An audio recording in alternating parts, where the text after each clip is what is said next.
என்றென்றும் எல்லா தொடர்ந்துமான தண்ணீர் வழியாக மக்கள் புனிதமடைந்து நிலைப்பாடு கொடையை பெற வேண்டும் என்று திருவிழாவை இத்தண்ணீரை புனிதப்படுத்தியுள்ள வேண்டுகின்றோம். ஆண்டவரே, உமது நாளாகி இன்று உமது அருட்காவலை பெற விரும்புகின்றோம். வாழ்வு அளிக்கும் அருளின் மூச்சினை இதில் புதுப்பித்தருளும். இத்தண்ணீரினால் எங்கள் உள்ளத்தையும் உடலையும் தீமை அழைப்பதிலிருந்தும் காத்தருள்வீராக. இவ்வாறு நாங்கள் தூய இதயத்துடன் உம்மை அணுகிவிடவும்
பண்புகளிலும் அன்பின் நினைவுகளிலும் நாங்கள் அதை பின்பற்றி உமது இல்லத்தின் நிலையான பரிசை மகிழ்வுடன் பெற செய்வீராக.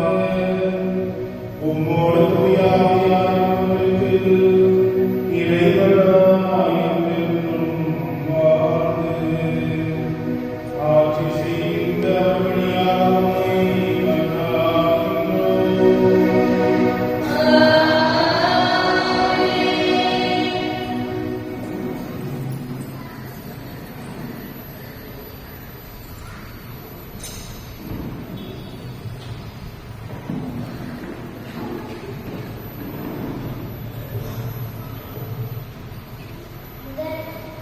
முதல் வாசகம் முறை. இன்றைய முதல் வாசகமானது சீராக்கி ஞான நூலிலிருந்து எடுக்கப்பட்டுள்ளது. பிள்ளைகளாகிய நமக்கு பெற்றோர் பாலுள்ள கடமைகளையும் பெற்றோர்களை எவ்வாறு மேன்மைப்படுத்த வேண்டும் என்பதையும் எடுத்து கூறி வாசகத்திற்கு செல்லும்.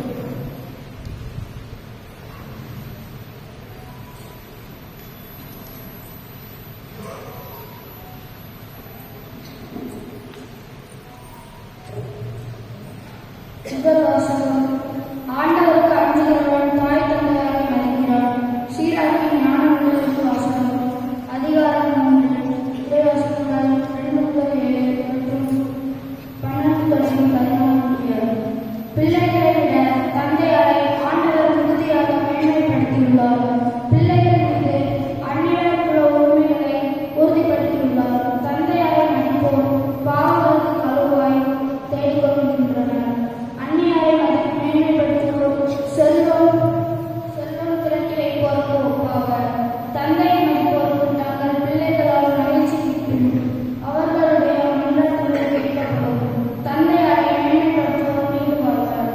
ஆண்டவருக்கு பணிந்து நடந்து அவர் அந்நியருக்கு மதிப்பளிப்பர். தலைவர்கள் கீழ்ப்பணியாளர்கள் போல் அவர்கள் தங்கள் பெற்றோருக்கு பணி செய்வார்கள். குழந்தாய், உன் தந்தையின் உண்மையில் அவருக்கு உதவு. அவரது வாழ்நாளெல்லாம் அவரது உள்ளத்தை புண்படுத்தாதே. அவரது அறிவாற்றல் குறைந்தாலும் பொறுமையை கடைப்பி. நீ இளமை முடிவில் இருப்பதாலும் அவரை எதிராதே. தந்தைக்கு காட்டும் பணிவு மறக்கப்படாது. அது உன் பாவங்களுக்கு கழுவாயாக இருக்கும். இது ஆண்டவர் வழங்கும்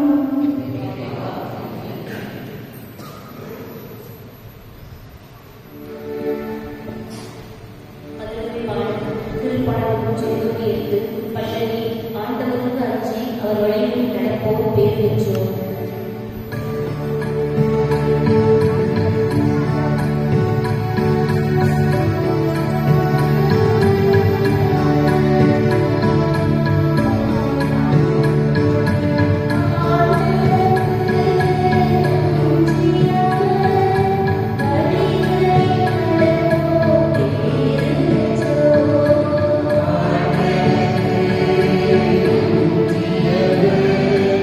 Amen.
இரண்டாம் வாசகம்.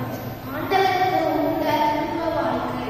திருத்தூதர் பவுல் கொலோசையருக்கு எழுதிய திருமுகத்திலிருந்து வாசகம். அதிகாரம் 3.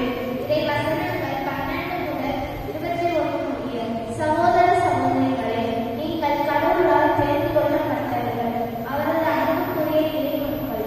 எனவே அதற்கு இசைய, பரிவு, இரக்கம், நல்லெண்ணம், மனத்தாழ்மை, கனிவு, பொறுமை ஆகிய பண்புகளால் உங்களை அணிச் செய்யுங்கள். ஒருவரை ஒருவர் பொறுத்துக் கொள்ளுங்கள். ஒருவரை பற்றி ஒருவருக்கு ஏதாவது குறையீடு இருந்தால் மன்னியுங்கள். ஆண்டவர் உங்களை மன்னித்தது போல நீங்களும் மன்னிக்க வேண்டும். இவை அனைத்துக்கும் மேலாக அன்பை கொண்டிருங்கள். அதுவே அனைத்தையும் நினைத்து நிறைவு பெறச் செய்யும். கிறிஸ்து அருளும் அமைதி உங்கள் உள்ளங்களை வெளிப்படுத்துவதாக. இவ்வமைதிக்கென்றே நீங்கள் ஒரே உடல் உறுப்புகளாக இருக்க அழைக்கப்பட்டீர்கள். நன்றியுடையவர்களாய் இருங்கள்.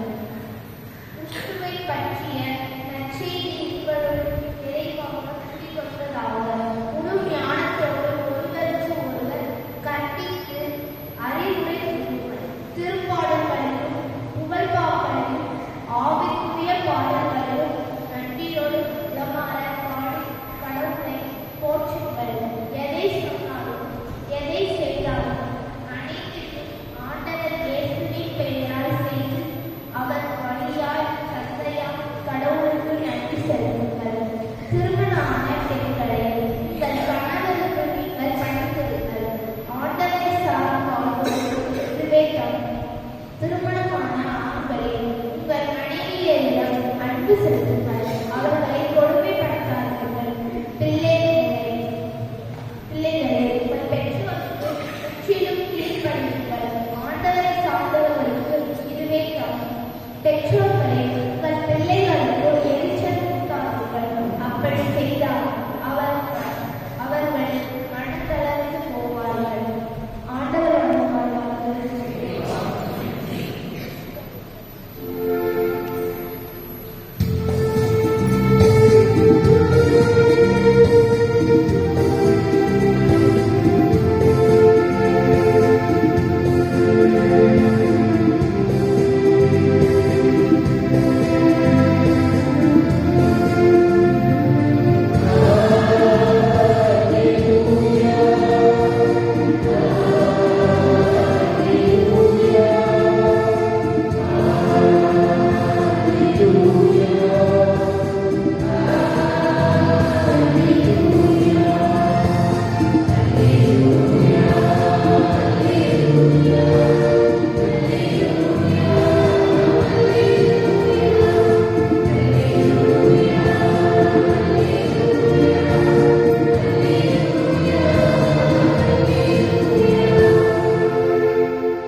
உங்கள் உள்ளங்களை ஏற்படுத்துவதாக. கிறிஸ்துவை பற்றிய நற்செய்தி உங்களுக்குள் நிறைவாக குடிகொள்வதாக. அல்லேலூயா, அல்லேலூயா.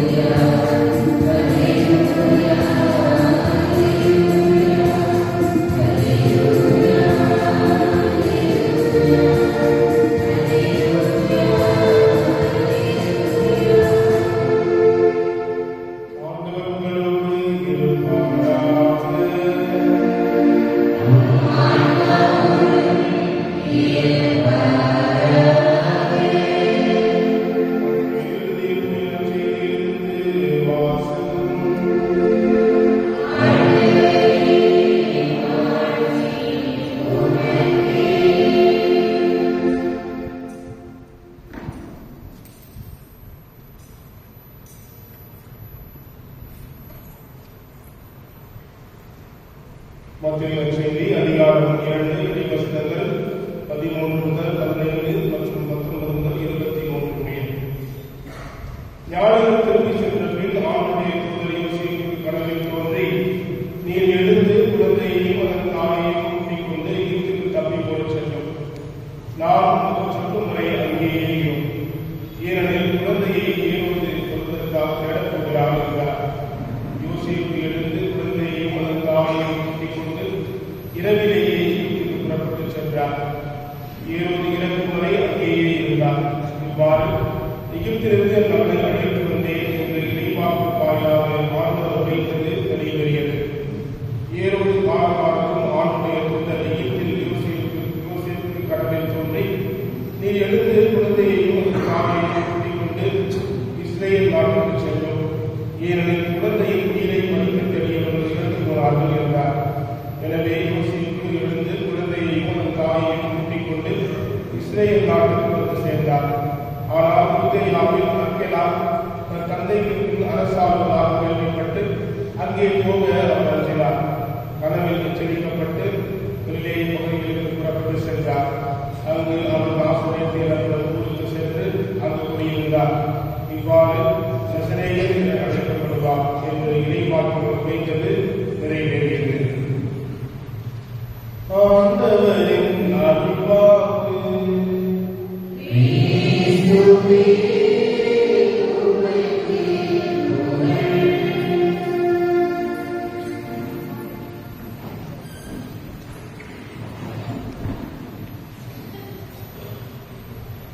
இயேசு கிறிஸ்துவின் அன்பார்ந்தவர்களே, இன்று டிசம்பர் 28ஆம் தேதி உடைய தாயார் புதுமை ஆண்டு திருக்குடும்ப பெருவிழாவை கொண்டாட அழைக்கப்படுகின்றது. கிறிஸ்து பிறப்பிற்கு அடுத்த வரும் உடனடியாக வருகின்ற ஞாயிறு இந்த திருக்குடும்ப பெருவிழாவை ஏன் வைக்க வேண்டும்? இதன் நோக்கம் என்ன என்று பார்ப்போம் என்றால், திருக்குடும்பமானது ஒரு முன்மாதிரியான குடும்பமாக இருக்க வேண்டும். இயேசு மரிசூசை எவ்வாறு ஒரு முன்மாதிரியான வாழ்வு காட்டினார்களோ, எவ்வாறு இயேசுவை பக்குவமாக வளர்த்தார்களோ, எவ்வாறு இயேசு தன்னுடைய தந்தையிடமிருந்தும் அம்மாவிடமிருந்தும் தாயிடமிருந்தும் கற்றுக்கொண்டு இந்த சமூகத்திற்கும் இறைவனுக்கும் ஏற்றவராக வாழ்ந்தாரோ, அதே போன்று நம்முடைய குடும்பமும் நம்முடைய பிள்ளைகளை இவ்வாறு வளர்க்க வேண்டும். பெற்றோர்கள் இயேசு மரிசூசை இந்த குடும்பத்தை முன்மாதிரியாக வைத்து குடும்பத்தை நடத்த வேண்டும் என்று சொல்லி இது ஒரு திருக்குடும்ப பெருவிழாவாக கொண்டாடப்பட வேண்டும் என்று இங்கு நமக்கு அழைக்கப்படுகிறது. அதாவது திருக்குடும்பமாக நம் குடும்பங்கள் மாறிட வேண்டும். குடும்பம், திருக்குடும்பம், இதற்கு வித்தியாசம் என்ன என்று உங்களை கேட்டால் நீங்கள் என்ன சொல்வீர்கள்? குடும்பம், திருக்குடும்பம். குடும்பங்கள் இருக்கின்றது. ஏன் இயேசு கிறிஸ்துவை திருக்குடும்பங்கள், திருக்குடும்பம் என்று அழைக்கப்படுகிறார்கள்? குடும்பம் என்று சொல்லலாம் அல்லவா? ஏன் இயேசு கிறிஸ்துவை இவர்கள் மூவரும் இணைந்து திருக்குடும்பம் என்று நாம் அழைக்கின்றோம்? இயேசு கிறிஸ்துவை இவர்கள் கடவுளை, இறைவனை மையமாக வைத்து வாழ்ந்தார்கள். இறைவனுடைய திருவுளத்தை அறிந்து வாழ்ந்தார்கள். நம்முடைய குடும்பத்தில் நாம் எடுத்துக்கொண்டால், நாம் கடவுளை மையமாக வைத்து வாழும்போது நம்முடைய குடும்பம் திருக்குடும்பமாக திகழும். ஒரு குடும்பம் எடுத்துக்கிறோம் அப்படின்னா, இன்றைய காலகட்டத்திலே அன்பான மனைவி, பொறுப்பான கணவன், கீழ்ப்படிந்துள்ள பிள்ளைகள், இதை நாம் திருக்குடும்பமாக நாம் பார்க்கலாம். எந்த குடும்பத்தில் அன்பு இல்லையோ, எந்த குடும்பத்தில் பொறுப்பு இல்லையோ, எந்த குடும்பத்தில் கீழ்ப்படிகள் இந்த மூன்று பண்புகளும் இல்லையோ, அப்பொழுதுதான் நம்முடைய திருக்குடும்பமானது அங்கே கேள்விக்குறியாக்கப்படுகிறது. குடும்பமானது அங்கே கேள்விக்குறியாக்கப்படுகிறது. அன்பான மனைவி, பொறுப்புள்ள கணவன், கீழ்ப்படுகிற பிள்ளைகள், இந்த மூன்றும் தான் ஒரு குடும்பத்தை கட்டி எழுப்பக்கூடிய அம்சமான பண்புகளாக இருக்கின்றன. 25வது வெள்ளி விழாவை ஒரு தம்பதியினர் கொண்டாடினார்கள். அப்ப அங்க இருக்கிற அந்த பிரஸ் மீட்ல இருக்கிற அங்க இருந்த அந்த ஆட்கள்லாம் கேட்கிறாங்க, உங்க லைஃப்ல சண்டையே வந்தது இல்லையா அப்படின்னு சொல்லி. அப்ப அவங்க சண்டையே வந்ததில்லை, ஒரே ஒரு தடவை சண்டை வந்திருக்குது, இந்த 25 வருடத்துல ஒரே ஒரு தடவை சண்டை வந்திருக்கு அப்படின்னு சொன்னோடனே அந்த நிருபர்கள் பிரஸ் மீட்ல ரொம்ப சந்தோஷப்பட்டு, சபாஷ், ரொம்ப அருமையா நீங்க இந்த குடும்ப வாழ்க்கையை வாழ்றீங்க அப்படின்னு சொன்னார். அப்ப அந்த குடும்பத்திலே சொன்னாரா, முதல்ல ஆரம்ப சண்டை 3 முடியலையா என்பது இருக்குது. அதனாலதான் குடும்ப ஒரே சண்டை தான் சொல்றேன் அப்படின்னு சொன்னாங்க. அதே போல இன்றைய காலகட்டத்திலே குடும்ப வாழ்க்கை எவ்வாறு இருக்கின்றது என்று ஒரு 4-5 வருஷம் 6 வருஷம் கழிச்சு நம்ம கேட்டோம்னா அந்த ப்ரோக்ராம் ஒரு தாலி லைஃப் தாலி அப்படின்னு சொல்றவங்க இருக்கிறாங்க. அப்படி சொல்றவங்க இருக்கிறாங்க. இந்த உலகிலே குடும்பம் என்று சொல்லும் பொழுது இது ஒரு கோவிலாக பார்க்கப்பட வேண்டும். குடும்பம் என்பது கோவிலாக இருக்க வேண்டும். குடும்பம் ஏன் நாம் கோவிலுக்கு உண்மைப்படுத்துகின்றோம்? குடும்பம் ஏன் நாம் கோவிலாக சொல்கின்றோம்? கோவில் என்றால் என்ன? கோவிலிலே என்ன இருக்கும்? சலசலப்பு இருக்குமா? அமைதி இருக்கும். கோவிலிலே உறவு பரிமாற்றம் நடைபெறும். யாரு? அத்தை, மாதா, சித்தி, சித்தப்பா முடியாது. கோவிலிலே இறைவனுக்கு எனக்குள்ள ஒரு உறவு பரிமாற்றம் நடைபெறும். ஒரு அமைதியான சூழ்நிலை இருக்கும். அங்கே நிறைவான அருள் கிடைக்கும். அதைத்தான் குடும்பம் கோவிலாக இருக்கிறது என்று சொல்கிறார்கள். இன்று குடும்பம் கோவிலாக இருந்தால்தான் கோவில் கோவிலாக இருக்கும் என்று சிலர் சொல்லுகின்றனர். ஏன் கோவில் கோவிலாக இருக்கும்? குடும்பத்திலே ஒரு எனவே இன்றைய காலகட்டத்தில் பெற்றோர்கள் பிள்ளைகளை புரிந்து கொள்வது கடினமாக இருக்கிறது ஒன்று. இரண்டாவது, பெற்றோர்கள் வாழ்ந்த வளர்ந்த காலம் வேறு, இன்றைய காலம் வேறு. இது வந்து கணினி உலகம். இன்றைய பிள்ளைகளாக வந்து நம்ம பார்க்கும்போது அவங்க புரிஞ்சுக்கிற பயங்கர அட்வான்ஸா இருக்காங்க. நம்ம அவங்க கேட்டு தெரிஞ்சுக்கிற அளவுக்கு அவங்க இந்த உலகத்துல வந்து அவங்க நம்மளோட அட்வான்ஸா போயிட்டு இருக்காங்க. ரொம்ப வந்து முன்னுக்கு போயிட்டு இருக்காங்க. அப்படி பார்க்கும் பொழுது பிள்ளைகளும் பெற்றோர்கள் வளர்ந்த காலம் அந்த வளர்ந்த இடைவெளி பார்த்தீங்கன்னா நிறைய இடைவெளி மிக அதிகமாக இருக்கிறதாக இருக்கின்றது. அதனால அந்த பெற்றோருக்கும் பிள்ளைகளுக்கும் புரிந்து கொள்வதற்கு கடினமாக இருக்கின்றது. மூன்றாவதாக இன்றைய காலகட்டத்திலே கலாச்சாரமும் பண்பாடுகளும் வேறு. கலாச்சாரம் பண்பாடு மாடர்னா இருக்கணும், இப்படிதான் இருக்கணும் அப்படின்றது நம்முடைய குடும்பத்திலே பார்க்கணும், நம்முடைய பிள்ளைகளை பார்க்கணும், வித்தியாசமா இருப்பாங்க. நம்ம அப்படி வளர்க்க மாட்டோம். கலாச்சாரமும் பண்பாடும் வேறாக இருக்கின்றது. அடுத்ததாக பிள்ளைகள் பெற்றோரோட அதிகாரத்தை புதியவருடைய அறிவுகளை கேட்டு வருகிறார்கள். நான் ஏன் கேட்கிறோம்? ஏழை ஒன் லைஃப் ப்ரோ அப்படின்னு சொல்றாங்க. ஒரு லைஃப் ஜாலியா இருக்கும், சந்தோஷமா இருக்கும். பெற்றோர்களை புதியவருடைய அறிவுரை கேட்டு வருகிறார்கள். இன்றைய காலகட்டத்தில் இந்த டீனேஜ் சொல்றோம், above 13 டீனேஜ் 13 வயதுக்கு மேற்பட்ட குழந்தைகளுக்கு நாம் சொல்லுகின்ற அறிவுரையும் புரியாது, நாம் சொல்லுகின்ற இந்த விஷயத்தை அவங்க ஏற்றுக்க மாட்டாங்க. அப்ப என்னதான் செய்யறாங்க? அவர்களுக்கு ஏன் இந்த நிலைமையை அவர்கள் இருக்கிறார்கள் என்றால் அவர்கள் தங்கள் சக தோழர்களுக்கு கற்றுக் கொடுக்கிறார்கள். பியர் குரூப் பிரஷர் சொல்லுவோம். அதாவது சக தோழிகள் தோழர்கள் பார்க்கறாங்க, அவன் இருக்கான், அப்ப நானும் இருக்கேன் அப்படி என்று சொல்லக்கூடிய ஒரு தலைமுறை தலைமுறை இருக்கிறேன். அப்ப எப்படி அவங்க இருக்கிறது பார்க்கறதுக்காக நாம இறங்கி போக வேண்டும். நாம் அவர்களுக்கு ஒரு சக தோழிகளாக மாறி அவர்களை புரிந்து கொண்டு அதுக்கப்புறம் அவங்களோட கண்டிப்போம் அப்படின்னா கண்டிப்பாக அவர்கள் மாறுவார்கள். அதை நாம் புரிந்து கொள்ள வேண்டும். அதனால்தான் ஆசிரியர்களாம் பெற்றோர்கள் பிள்ளைகளுக்கு முன்மாதிரியாக நடத்த வேண்டும், பிள்ளைகள் பெற்றோர்கள் மதித்து நடக்க வேண்டும் என்று இன்றைய ஆசிரியர்கள் நமக்கு சொல்லுகின்றனர். அவர்களை நாம் புரிந்து கொள்ளும் பொழுதுதான் இந்த ஜெனரேஷன் தலைமுறையை வந்து பெற்றோர்கள் வழிநடத்த முடியும் என்பது பெற்றோர்கள் தெரிந்து கொள்ள வேண்டிய ஒரு விஷயம். அதே மாதிரி இன்றைய காலகட்டத்திலே இந்த வளரும் தலைமுறை ஈஸி கோயிங், எதையுமே எளிதில் அடைந்துவிட வேண்டும், எளிதிலே பெற வேண்டும் என்று விரும்புகிறவர்கள். ஆனால் நம்ம பிள்ளையா ரொம்ப கஷ்டப்படுறோம். ஆனால் எப்படி கஷ்டப்படுறேன் அப்படின்னு நம்ம சொல்லுவோம் நம்ம பிள்ளைங்களுக்கு. நான் எவ்வளவு கஷ்டப்பட்டு தெரியுமா? ஒரு வேலை சாப்பிட்டேன், எவ்வளவு ரொம்ப கஷ்டத்தை வளர்த்தாங்க தெரியுமா அப்படின்னா நம்ம சொல்லுவோம். ஆனால் அதையெல்லாம் அவங்களை புரிந்து கொள்ள இயலாத தன்மையாக காலத்தில் இருக்கின்றார்கள். ஏனென்றால் இன்றைய கலாச்சாரங்களும் பண்பாடுகளும் ஈஸியா போறோம், கம்ஃபர்டபுளா இருக்கும். மொபைல் உட்கார்ந்து இதை செய்வாங்க, நீயே பாருமா, பாத்திரம் கழுவா, நீயே வியாபாரம். அப்படி சொல்லக்கூடிய ஒரு கலாச்சாரம் பண்பாடும் மாற்றிக் கொண்டிருக்கின்றது. அதை நாம் புரிந்து கொள்ள பெற்றோர்கள் அழைக்கப்படும்.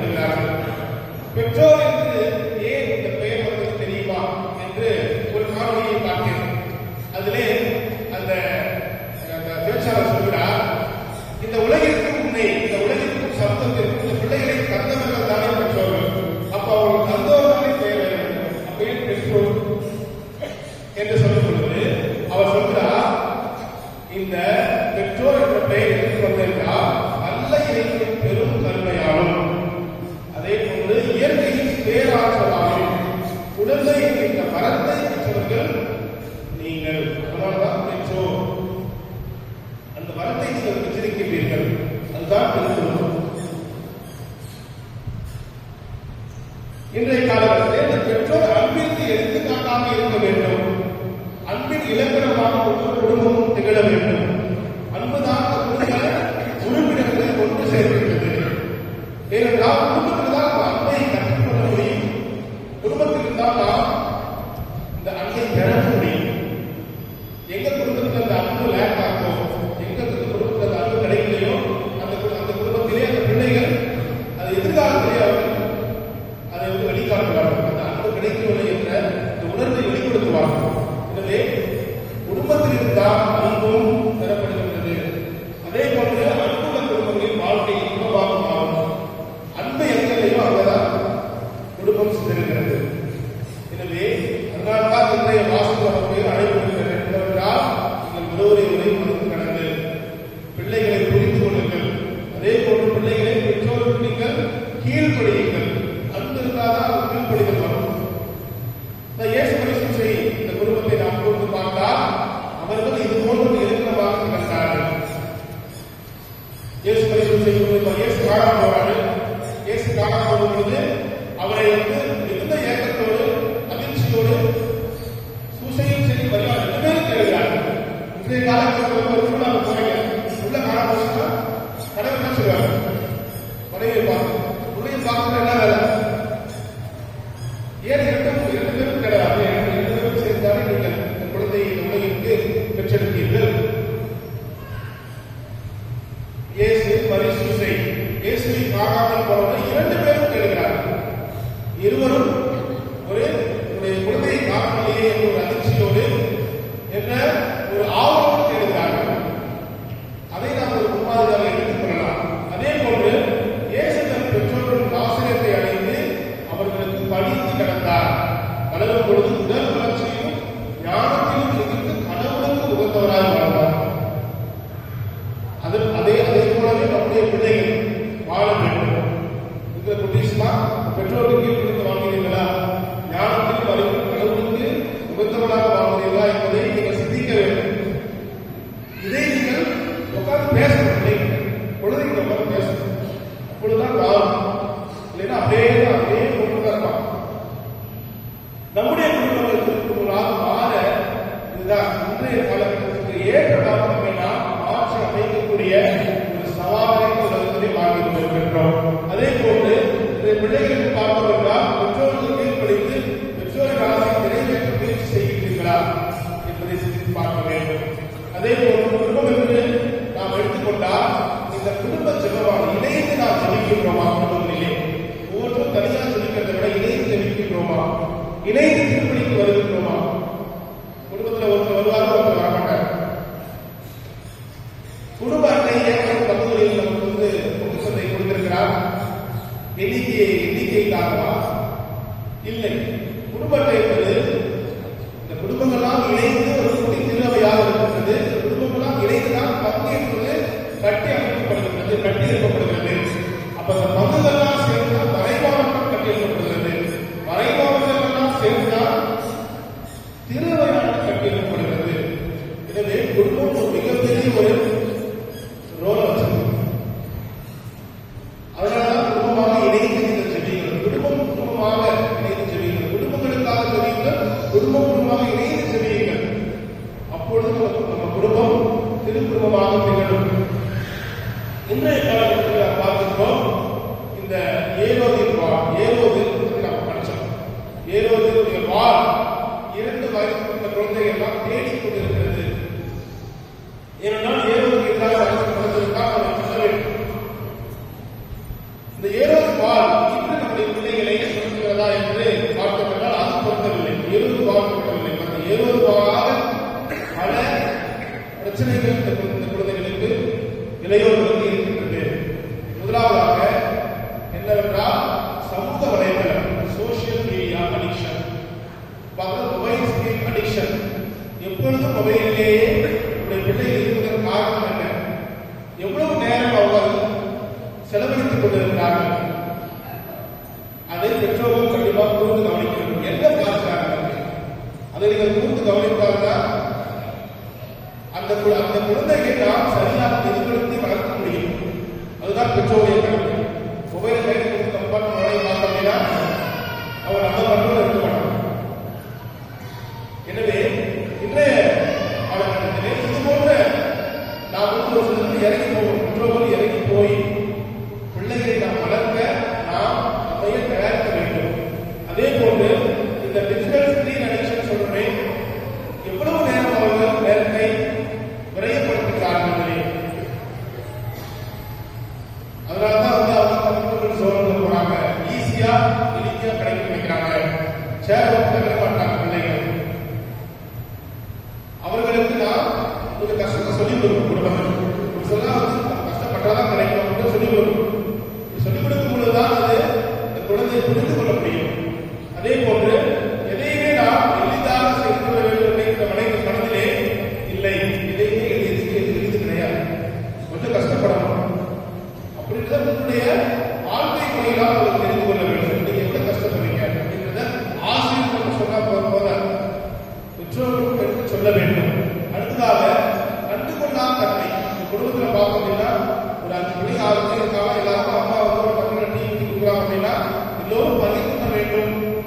அது ஒரு பிள்ளை மட்டும் எனக்கு பெரிய டம்ளர் காப்பி வேணும், பெரிய டம்ளர் ஆர்லிக்ஸ் கேட்கும் கொடுக்கணும். ஏன்னா அந்த குழந்தை அப்படி நினைக்கின்றது, இல்ல அந்த பையனோ பெண்ணோ அது நினைக்கிறாங்க, கொடுக்க வேண்டும். கண்டுகொள்ளாத தன்மை சொல்லும் பொழுது ஒரு குடும்பத்திலே அண்ணன் தம்பி தங்கை தங்கச்சி இருக்கிறாங்க, அவர்களுக்குள்ளே பல பிரச்சனைகள். ஒருத்தரை கண்டுகொள்ளாமல் இருக்கும் பொழுதும் அதுவும் ஒரு ஏரோதிப்பார் என்று நான் பார்க்கின்றேன். அதுவும் நம்முடைய உறவை சீர்குலைக்கின்றது, உறவை சிக்கலாக்குகின்றது. இந்த உறவு சீர்குலைகள் எல்லாம் நாம் சரியாக பக்குவப்படுத்த வேண்டும், சரியாக நாம் அதை கட்டமைக்கப்பட வேண்டும் என்றால் இன்றைய வாசகர் நமக்கு சொல்லுகின்ற செய்தியை நாம் ஏற்று அதன்படி நடக்க வேண்டும். அதே போல உலகம் எல்லாவற்றையும் கட்டே வைத்திருக்கின்றது.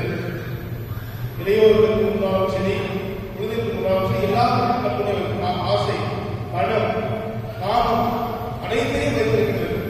அதை அவர்கள் தேர்ந்தெடுக்க அவங்க தயாரா இருக்காங்க. ஆனால் அவங்க எதை தேர்ந்தெடுக்க வேண்டும் அதை சொல்லிக் கொடுப்பது பெற்றோர்கள். ஏன்னா ஒவ்வொரு சாய்ஸ் கிடையாது, பணம் வேணுமா, உறவு வேணுமா, அன்பா இருக்குமா, இல்ல சுயநலமா இருக்குமா, இந்த மாதிரி சாய்ஸஸ் எல்லாம் ஒரு முன்னாடி இருக்கு. அதை எதை தேர்ந்தெடுக்க வேண்டும் என்பதை நாம் பெற்றோர்கள் நீங்கள் கண்டிப்பாக பக்குவமாக எடுத்து சொல்ல வேண்டும். அப்பொழுதுதான் அவர்கள் எதை இழக்க வேண்டும், எதை நிராகரிக்க வேண்டும், எதை ஏற்றுக்கொள்ள வேண்டும் என்பதை புரிந்து கொள்வார்கள். அதற்காக நாம் முன்மாதிரியான பெற்றோராக இருக்க வேண்டும். எரிச்சு கொள்ளக்கூடாது.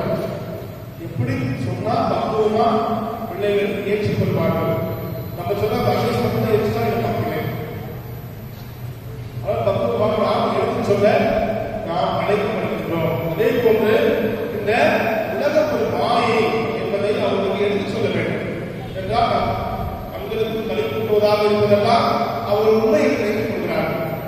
இந்த உலகத்திலே மாயை என்பதை அவர் எடுத்து சொல்ல வேண்டும். உதாரணமாக இன்றைய வளரும் தலைமுறையை பார்க்கும்போது அவர் வந்து அவர் ஜென்சி, ஆல்பா, பீட்டா சொல்றோம். அடுத்த தலைமுறை பீட்டா சொல்றோம். அவங்களுக்கு கடவுளே தேவையில்லை என்ற அளவுக்கு அவர்கள் போகிறார்கள். நான் நன்றாக படிக்கிறேன், நான் நன்றாக வேலை செய்கிறேன், நான் நன்றாக சம்பாதிக்கிறேன், எனக்கு ஏன் கடவுள், ஏன் நான் கடவுளை தீர்மானம் வைக்க வேண்டும் என்ற கேள்வி கூட இன்றைய வளரும் தலைமுறையினர் கேட்டுக்கொண்டிருக்கிறார்கள். எங்கே இருக்கிறது என்பதை நாம் பார்க்க வேண்டும். அவர்களுக்கு நாம் நம்பிக்கையை ஊட்ட வேண்டும், கடவுளை பற்றி எடுத்து வைக்க வேண்டும், திருவருட்சாதனை பற்றி எடுத்து சொல்ல வேண்டும். குடும்பங்களிலே நாம் அவர்களை கோவிலுக்கு அழைத்து வர வேண்டும். கோவிலுக்கு வந்தால் எல்லாம் செய்யாங்க.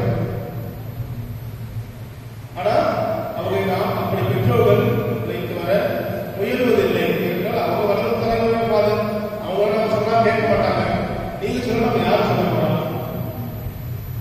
இதைத்தான் இன்றைய வாசகம் வழங்க பிள்ளைகளே, பெற்றோர்களே, திருக்குடும்பமாக ஒரு திருக்குடும்பமாக திகழ வேண்டும் என்றால் நீங்க இந்த மாதிரி தான் வாழணும், இப்படிலாம் வாழணும் இல்லையா, இந்த மாதிரி தான் வாழ வேண்டும் என்று வாசகம் நமக்கு அழைப்பு விடுக்கின்றன. அதே போல இந்த வாழ்க்கையோட மகத்துவத்தை நாம் எடுத்து சொல்ல வேண்டும். உதாரணமாக அதாவது அவர்களுக்கு வந்து இந்த வாழ்க்கை என்பது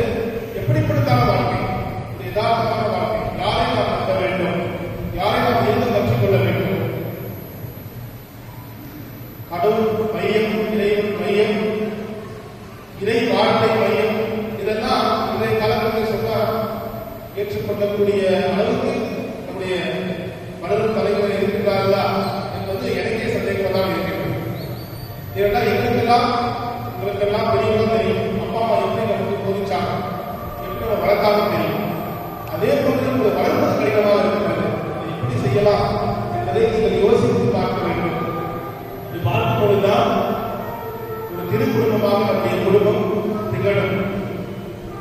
எனவே இது போன்ற முயற்சிகள் எல்லாம் பெற்றோர்கள் எடுக்க வேண்டும். அதே போன்று பிள்ளைகளும் பெற்றோர்கள் சொல்வதை, புதியவர்கள் சொல்வதை கேட்க வேண்டும். என்றால் அவர்களால் அனுபவசாலி, வாழ்க்கையை பார்ப்பவர்கள், அவர்களுக்கு தெரியாத ஒன்று. எனவே பிள்ளைகள் அவர்கள் சொல்வதை கேட்க முயல வேண்டும். அப்படி முயலும் பொழுதுதான் ஒரு நிறைவு அந்த குடும்பத்திலே இருக்கும். இயேசு பலி சூசை என்று ஒவ்வொருவரும் இணைந்து ஒரே மாதிரியான ஒரு எண்ணத்தோடு வாழ்ந்தார்கள். கடவுள் தன்னுடைய திருவுளம் நிறைவேற்றப்பட வேண்டும். அதே போன்று நம்முடைய குடும்பமும் அதே போன்று திகழ வேண்டும். அப்படி திகழ்ந்தால்தான் அது திரு குடும்பமாக இருக்கும் என்பதில் நமக்கு எல்லாருக்கும் தெரிய வேண்டும். எனவே திரு குடும்பம் என்று சொல்லும்போது அது கோவிலாக இருக்க வேண்டும். கோவிலாக இருக்கும் பொழுதுதான் அது உண்மையிலேயே ஒரு நல்ல குடும்பமாக இருக்கும். குட்டி திருவையாக இருக்கும். அதன் மூலம் நம்முடைய திரு அவையும் வளர்க்கப்படும். எனவே இந்த நாளிலே நம்முடைய குடும்பங்களை இறைவனுடைய பாதத்தில் ஒப்புக் கொடுத்து இன்றைய சந்திக்கின்ற சவால்களை நம்முடைய பிள்ளைகள் அதை ஏற்றுக்கொண்டு அதை சமாளிக்க நாம் பெற்றோர்கள் உறுதுணையாக இருக்க வேண்டும். அதே போல பிள்ளைகளும் பெற்றோர்களை மதிக்க வேண்டும் என்ற பண்புகளை நாம் வளர்த்துக் கொள்ள வேண்டும். கீழ்ப்படுத்துகின்ற ஒரு உயரிய பண்பை நாம் இயேசுவிற்கு கற்றுக்கொள்ள வேண்டும். ஏனென்றால் இயேசு கீழ்ப்படிந்து கடவுளுக்கும் மனிதருக்கும் உகந்தவராக வாழ்ந்தார். எங்கே கீழ்ப்படுதல் இருக்கின்றதோ அங்கேதான் வளர்ச்சி இருக்கும். எனவே பிள்ளைகளும் கீழ்ப்படிந்து பெற்றோர்களுக்கு ஏற்ற பிள்ளைகளாக வாழ வேண்டும். எனவே நாம் குடும்பங்கள் குடும்பங்களாக மாற திருப்பணியிலே நாம் தொடர்ந்து வேண்டுவோம்.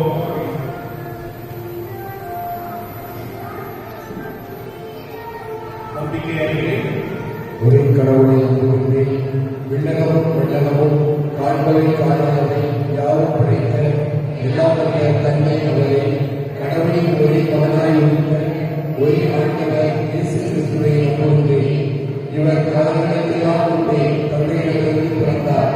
கடவுளுக்கு கடவுளாக, ஒளிக்கு ஒளியாக, உண்மை கடவுளுக்கு உண்மை கடவுளாக இருந்தவர். இவர் வந்தவர், உண்டாக்கப்பட்டவர் அல்ல, தந்தையோடு ஒரே பொருளானவர். இவர் வழியாகவே யாவும் படைக்கப்பட்டன. மனிதன் நமக்காகவும் நம் மீட்புக்காகவும் விண்ணகத்திலிருந்து இறங்கினார். தூய ஆவியால் அடிவழியாக உலகிற்கு வந்ததானார்.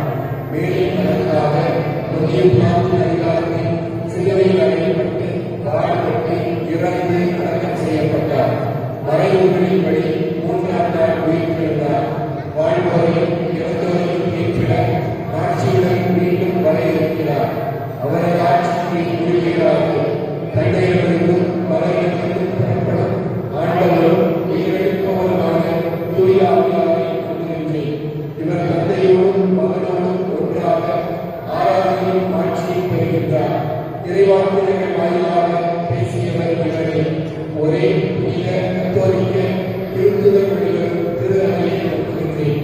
பாவமன்னிப்புக்கான ஒரே திருமணத்தை ஏற்றுக்கொள்கின்றேன். இறந்தோரின் வீட்டிலும் வரவிருக்கும் அருளம் வாழ்வையும் எதிர்பார்க்கின்றேன். ஆமென். நீங்கள் இதை கேட்டாலும் என்னுடைய பெயரால் நீங்கள் இதை கேட்டாலும் நான் செய்வேன், கேளுங்கள் கொடுக்கப்படும் என்று இறைவன் நமக்கு சொல்லுகின்றார். எனவே அப்பா தந்தையை இந்த உரிமையோடு நம்முடைய மன்றாட்டுகளை இந்த நேரத்திலே அவர்கள் பாதங்கள் படிப்போம்.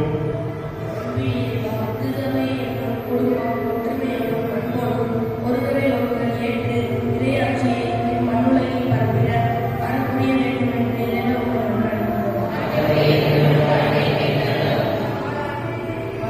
என் குடும்பங்களை ஆசீர்வதிக்கும். நாங்கள் அனைவரும் ஒருவருக்கு ஒருவர் நேசிப்பதில் மதிப்பதில் பிறர்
புதுக்குடும்ப திருவிழாவை நாம் கொண்டாடி கொண்டிருக்கின்றோம். நம்முடைய குடும்பமானது எப்படிதான் கட்டி எழுப்பப்படவும் அமைதி, சமாதானம், உறவிலே தொடர்ந்து ஏற்படும் சிக்கல்கள் எல்லாம் இறைவன் தொடர்ந்து நம்முடைய குடும்பங்களை தொடர்ந்து வழிநடத்தி நம்முடைய குடும்பங்கள் ஆசீர்வதிக்கப்படவும், குறிப்பாக நம்முடைய குடும்பங்களிலே பெற்றோரும் பிள்ளைகளும் சந்திக்கின்ற பிரச்சனைகள், சவால்கள், இளையோர் சந்திக்கின்ற பிரச்சனைகள், இவற்றுக்கெல்லாம் இறைவன் தொடர்ந்து ஒரு வழிகாட்டியாக நம்முடைய குடும்பங்களுக்கு இருக்கவும் நேரத்திலே நாம் சிறப்பாக கொண்டாடுவோம். குடும்பமானது இயேசு பரிசுத்த அடங்கிய குடும்பம். அவற்றிலிருந்து நம்முடைய குடும்பங்களும் கற்றுக்கொள்ள வேண்டும். இயேசு பரிசுத்த முன்மாதிரியான குடும்பமாக இருந்தது போல நம்முடைய குடும்பம் திருவாவியிலே, வங்கியிலே, கிளை கிராமங்களில் இருக்கின்ற அனைத்து குடும்பங்களும் முன்மாதிரியான குடும்பமாக திகழ வேண்டும் என்பதை நாம் ஒவ்வொருவரும் புரிந்து கொண்டு அதற்கு ஏற்ற வாழ்வை, நாம் கத்தோலிக்க வாழ்வை நல்ல முறையிலே நாம் அமைத்துக் கொள்ள வேண்டும் என்று இறைவனிடம் வேண்டுவோம். இந்த வேண்டுதலை இறைவன் கனிவோடும் இரக்கத்தோடும் நோக்கி நம்முடைய மன்றாட்டுகளையும், நாம் உரிமையோடு இருக்கிற மன்றாட்டுகளையும், நம்முடைய மனதில் இருக்கும் மன்றாட்டுகளையும் இறைவன் ஏற்று தொடர்ந்து அவற்றுக்கெல்லாம் கைவாறு அளிப்பார் என்ற நம்பிக்கையோடு நாம் தொடர்ந்து இந்த முறையிலே நம்பிக்கையோடு கொண்டாடுவோம்.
சகோதர சகோதரிகளே, என்னுடைய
செலுத்துவது மெய்யாகவே தகுதியும் நீதியும் ஆகும். எங்கள் கடமையும் மீட்புக்குரிய செயலுமாகும். ஏனெனில் வாக்கு மனிதரானாலும் மறைநிலவின் வாயிலாக உமது வாட்சியின் மொழி எங்கள் மனக்கண்களுக்கு புதிதாய் மொழி வீசியது. எனவே அவரில் நாங்கள் கடவுளை கண்கூடாய் காண்கின்றோம். அவர் வழியாகவே கண்காணாதவை மீதுள்ள அன்பினால் ஆட்கொள்ளப்படுகின்றோம். ஆகவே வாழ்த்துதற்குமை வாழ்த்துதலும் அரியணையில் அவரோ தலைமை தாங்குவோரும் நான் பணிகளின் கனிகளனைத்தோடும் சேர்ந்து நாங்கள் உமது மாட்சியை புகழ்ந்து பாடி ஒரே குரலாய் பாடுவதாவது.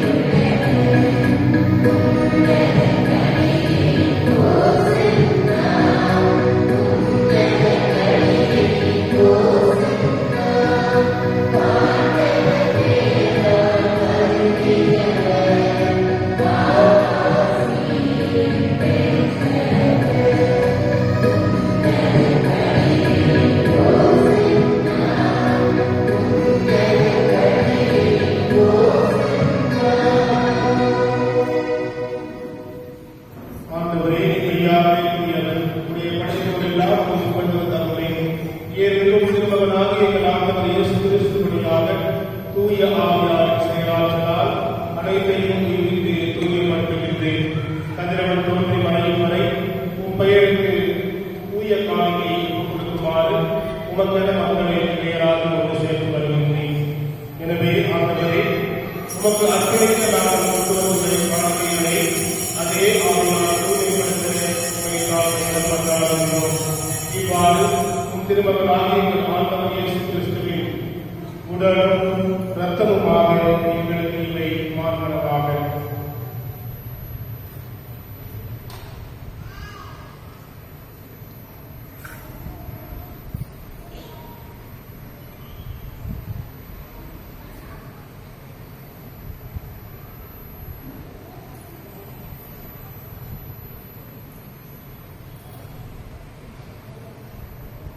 அவர் படித்தவாறே மறைநிகழ்வுகளை கொண்டாடுகின்றோம்.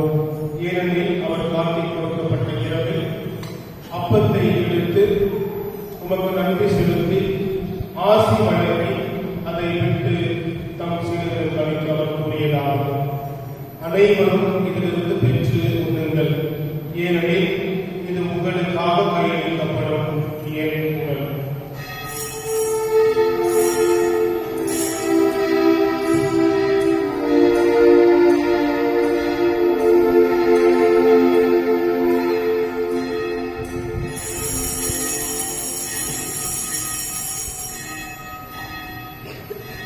அவ்வண்ணமே இரவு விருந்தை அருந்திய பின் கிண்ணத்தையும் எடுத்து உமக்கு நன்றி செலுத்தி ஆசி வழங்கி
இவர் மீண்டும் வருவார் என்று எதிர்பார்த்திருக்கும் நாங்கள் இப்புனிதமான உயிருள்ள பணியை நன்றி செலுத்தி ஒப்புக் கொடுக்கின்றோம். உமது திருஅவையின் காணிக்கையை கண்ணோக்கியருட உண்மை வந்தாடுகின்றோம். இப்பணியினால் உடம்புடைய திருவுளமானி இவ்வாறு உம்முடைய திருமகன் திருவுடன் திரு ரத்தத்தால் உடன்பெறும் நாங்கள் அவருடைய தூய ஆவியால் நிரப்பப் பெற்று கிறிஸ்துவுக்குள் ஒரே உடலும் ஒரே உணவும் உடையவராக செய்கிறார்கள்.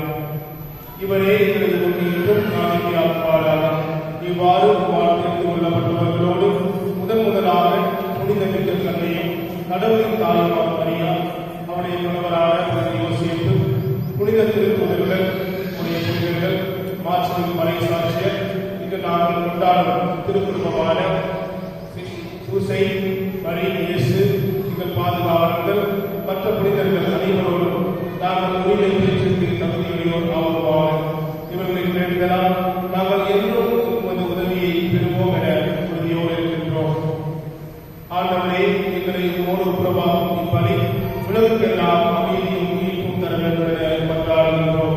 இவ்வுலகில் பயணம் செய்யும் ஒரு திரு அவையை சிறப்பாக அடியாராகிய எங்கள் திருத்தந்தை லியோ, எங்கள் பணிவாளர் அமைச்சராஜன், ஏனைய ஆயர்கள், திருநிலையில உமக்கு சொந்தமான மக்கள் ஆகிய அனைவரையும் நம்பிக்கையிலும் அன்பிலும் உறுதிபட செய்கிறார்கள்.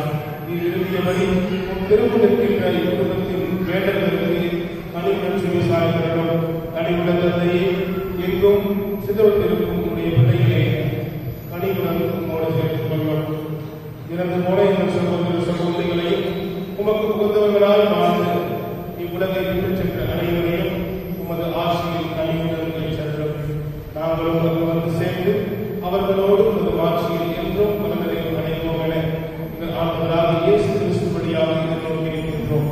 இவர் வழியாகவே இவ்வுலகிற்கு விடாமையையும் வளர்ந்ததை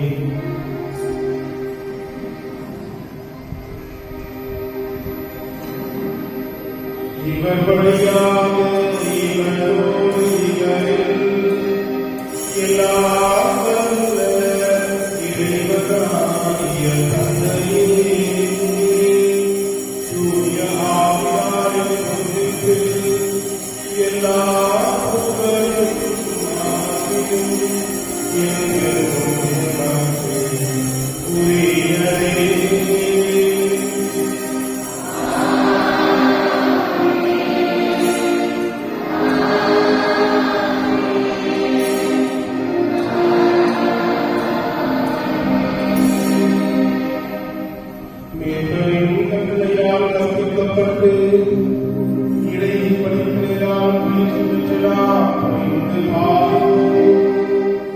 We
ஆண்டவரே இயேசு கிறிஸ்துவே, அமைதியை உங்களுக்கு விட்டு செல்கின்றேன், என் அமைதியையே உங்களுக்கு அளிக்கின்றேன் என்று உம் திருத்தூதர்களுக்கு மொழிந்தீரே.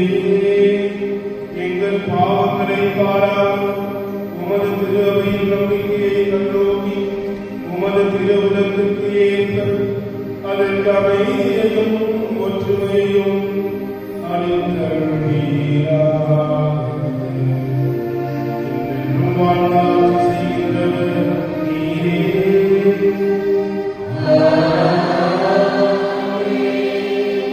ஆண்டவருடைய அமைதி உங்களோடு என்றும் இருப்பதாக.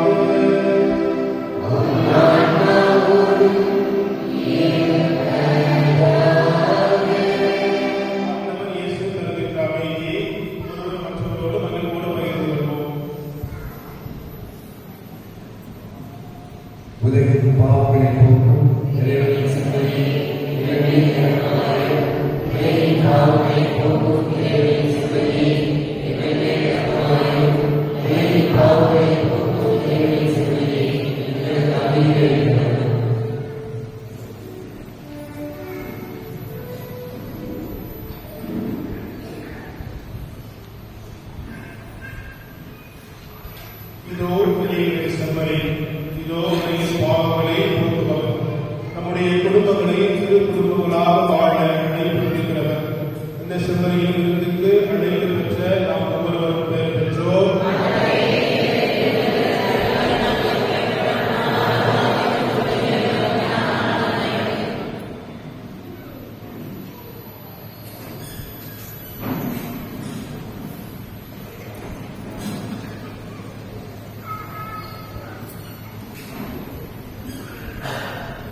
விண்ணக தந்தையே, உம் திருமகனும் என் சகோதரருமான இயேசு கிறிஸ்துவே, நீர் எங்களுக்கு வழங்கிய இறைநம்பிக்கையும் தூய ஆவியாரால் என் இதயங்களில் பற்றியதையும் பிறந்து சுடரும் உன் அரசின் வருகைக்காக ஆசீர்வதிக்கப்பட்ட எதிர்நோக்கை என்னை மீண்டும் தட்டி எழுப்புவதாக.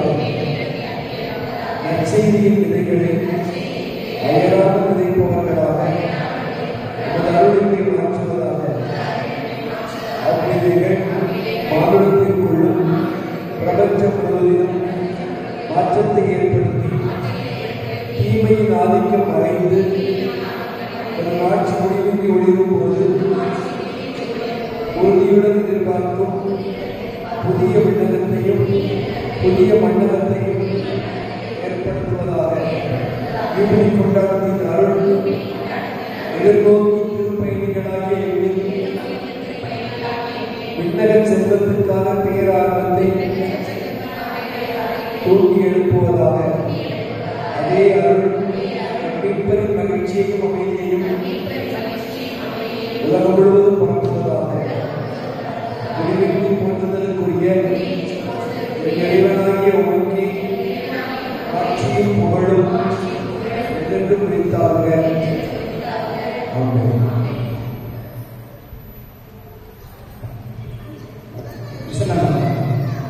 குழந்தையை வருகின்ற ஞாயிறு ஆண்டவரின் திருக்காட்சி திருவிழா அன்று காலை 6 மணிக்கு சிந்தாமணியிலும் 8 மணிக்கு பங்காளியும் திருப்பதியிலும் இந்த வாரத்தில் இன்று பகல் 11 மணி நினைவரம், திங்கள் புதன் காலை 6 மணி பங்காளியும், செவ்வாய் வெள்ளி சனி மாலை 6 மணி பங்காளியும். திங்கள் புதன் காலை 6 மணி பங்காளியும், செவ்வாய் வெள்ளி சனி மாலை 6 மணி பங்காளியும். வருகின்ற புதன்கிழமை இரவு 11 மணிக்கு ஆண்டினுடைய கடைசி நாள். அன்று இரவு 11 மணிக்கு பங்காளியிலும் சிந்தாமணியிலும் நன்றி வழிபாடும், அதனைத் தொடர்ந்து புத்தாண்டு திருப்பலியும் நடைபெறும். வருகின்ற வியாழக்கிழமை காலை 8:30 மணிக்கும் நம்முடைய பங்காளியில் புத்தாண்டு திருப்பலி நடைபெறும். மீண்டும் அறிவிக்கின்றோம். வருகின்ற புதன்கிழமை இரவு 11 மணிக்கு பங்காளியிலும் சிந்தாமணியிலும், காலை நள்ளிரவு 11 மணிக்கு நன்றி வழிபாடும், அதனைத் தொடர்ந்து புத்தாண்டு திருப்பலியும் நடைபெறும். வருகின்ற வியாழன் காலை 8:30 மணிக்கும் பங்காளியில் புத்தாண்டு திருப்பலி நடைபெறும். வருகின்ற வெள்ளி முதல் வெள்ளி அன்று மாலை 6:30 மணிக்கு பங்காளியில் திருப்பலியும், அதனைத் தொடர்ந்து நற்கருணை ஆராதனை மற்றும் நற்கருணை ஆசிரியம் நடைபெறும். வருகின்ற சனி மாதத்தின் ஆண்டினுடைய முதல் சனி அன்று மாலை 6:30 மணிக்கு பங்காளியினுடைய வெளியில் திருப்பலி நடைபெறும். இன்று திருப்பலி சிறப்பித்த மறைக்கல்வி நிலையங்களுக்கு பங்குத்தந்தை சார்பாக நன்றி கூறுகின்றோம். அடுத்த ஞாயிறு திருப்பலியை சிறப்பிப்பவர்கள் புனித திருமல இளையோர் இயக்கம் கடந்த ஞாயிற்றுக்கிழமையில் காணிக்கை வரவு ரூபாய் 3240. இன்று மலைக்கல்வித்துறை மூலமாக வந்த காணிக்கை வரவு ரூபாய் 280.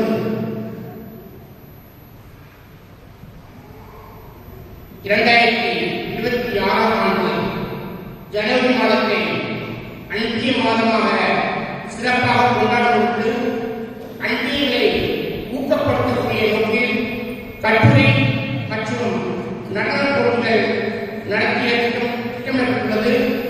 இந்த போட்டிகள் அனைத்தும் மறைவட்ட அளவிலும் மறை மாவட்ட அளவிலும் நடைபெறும். இந்த போட்டியில் பங்கேற்கும்படி அன்புடன் கேட்டுக்கொள்கிறோம். சங்கரமூரில் மறைவட்ட அளவிலான போட்டிகள் நம்முடைய பிரியமுடி உலகமிக்க பங்காளிகளுக்கு வருகின்ற ஜனவரி மாதம் 18ஆம் தேதி ஞாயிற்றுக்கிழமை நடைபெறும்.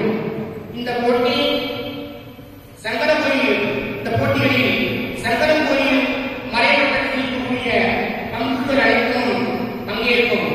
இந்த போட்டிகளில் பங்கேற்க அன்புடன் அழைக்கும் அருட்தந்தை எட்டின்றார் ஜோபா சங்கா பங்குத்தந்தையர்கள் பிரியமுடி மற்றும் அருட்தந்தை பீட்டர் அடைகளார் ஜூபிலி மேற்கு பணிகளை இயக்குனர் சாதிநகர். இந்த நடைபெறக்கூடிய போட்டிகள் நடன போட்டி மற்றும் கட்டுரை போட்டி. இந்த போட்டிக்கான விதிமுறைகளை நமது ஆலயத்தினுடைய தகவல் பலகையில் பார்த்துக் கொள்ளும்படி கேட்டுக்கொள்கிறோம்.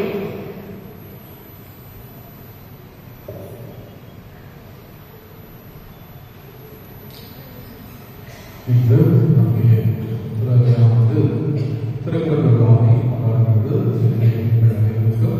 திருக்குறள் வாழ்த்துக்களை அப்போது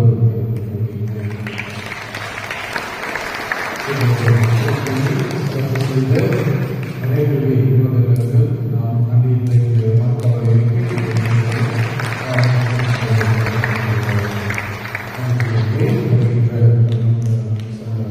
புதன்கிழமை 31ஆம் தேதி சரியாக 11 மணிக்கு வழிபாடுகளானது ஆரம்பமாகும். 2025 முடிந்து 26ஆம் ஆண்டு புதிய ஆண்டு பிறக்கிறது. எனவே புதிய ஆண்டை நாம் மொழியோடு வரவேற்கின்ற விதமாக வருகிறவர்கள் விடுதலை நிறுத்தி கொண்டு வர உங்களை இப்போது கேட்டுக்கொள்கிறேன்.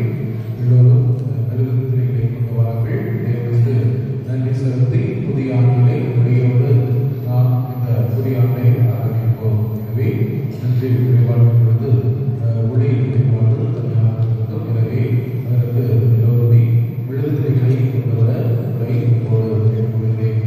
அதே போன்று கிறிஸ்துமஸ் அன்று மிக சிறப்பாக உழைப்பாளிகள் போடப்பட்டிருந்தது. நான் அறிவிப்பு கொடுக்கவில்லை. இருந்தாலும் மிக சிறப்பாக பார்ப்பதற்கு நான் போட்டதை விட பார்க்கும் பொழுது மிக மகிழ்ச்சியாக இருக்கிறது. கிறிஸ்துமஸ் அன்னைக்கு சொல்லணும்னு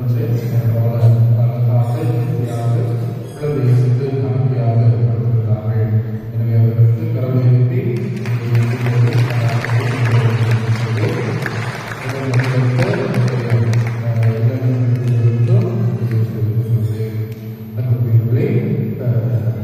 அறிவிப்பை வாசித்து கேட்டோம். 15ஆம் தேதி ஞாயிற்றுக்கிழமை மறைவட்ட அளவிலே 2 போட்டிகள் நடைபெறுகிறது. ஒரு கட்டளை போட்டி, இரண்டாவது நடன போட்டி. எனவே நடன போட்டிக்கு 10 நபர்களுக்கு ஒரு பங்கிற்கு ஒரு நடனம். மற்ற இடங்களிலே சிறுவதற்கு நாம் யோசித்தாலும் நம்முடைய ஆலயத்தில் வைத்து நடைபெறுகிறது. எனவே இந்த நிகழ்வை கட்டாயமாக கலந்து கொள்ள வேண்டும். எனவே அதை குறிப்பிட்டிருக்கிறது 9ஆம் வகுப்பிற்கு மேல் படிக்கக்கூடியவர்கள் இருந்தால் நலமாக இருக்கும். எனவே நடனமான விருப்பம் உள்ளவர்கள் திருப்பதி முடித்தவர்கள் என்னை சந்திக்குமாறு உங்களை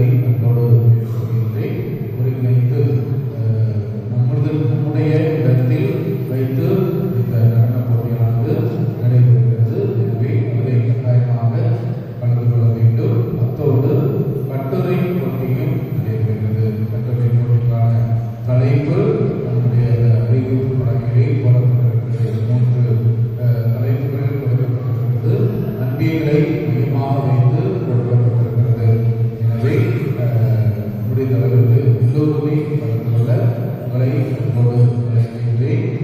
யோசனைகள் எழுதுவது என்பதை பற்றிய சிந்தனைகள் யோசனைகள் வேண்டும் என்று சொன்னால் நான் உங்களுக்கு கொடுக்கிறேன். நடத்தக்கூடிய பங்கிலிருந்தே யாரும் கலந்து கொள்ளவில்லை என்று சொன்னால் அது நம்முடைய பங்கிற்கு நல்லதல்ல என்று சொன்னால் மிகப்பெரிய வாய்ப்பு மறைமாவட்ட அளவில் இருக்கிறது. இதிலே வெற்றி பெறக்கூடியவர்கள் மறைமாவட்ட அளவில் செல்வார்கள். எனவே கட்டுரை போட்டிக்கு எண்ணிக்கை நமக்கு கொடுக்கப்படவில்லை. எனவே எத்தனை பேர் வேண்டுமானாலும் கலந்து கொள்ளலாம், எத்தனை பேர் வேண்டுமானாலும் எழுதலாம். எனவே கலந்து கொள்ள உங்களை அன்போடு கேட்டுக்கொள்கிறேன். நடன போட்டிக்கு மட்டும் 10 நபர்கள் பங்கேறவில்லை. எனவே இருந்தாலும் சரி அல்லது நம்முடைய பங்கை சார்ந்தவர்களாக இருந்தாலும் சரி அதற்கு முறையாக பயிற்சி எடுக்க வேண்டும். பாடல் தேர்வு செய்யப்பட வேண்டும். எனவே விருப்பமுள்ளவர்கள் முடிந்த பிறகு என்னை சந்தித்து செல்ல உங்களை அன்போடு கேட்டுக்கொள்கிறேன். எழுந்து இறைவனுக்கு நன்றி செலுத்துவோம்.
ஒரு டைரி விலை ரூபாய் 160 தேவைப்படுவோர் பெற்றுக்கொள்ளலாம். ஒரு வளையல் ஒன்று இருக்கிறது, அதை பதிப்பொருள்கள் அடையாளம் சொல்லி வாங்கிக்கிறோம். திருத்தந்தை கட்டுகளுக்காகவும் பங்குத்தந்தை கட்டுக்காக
Thank you.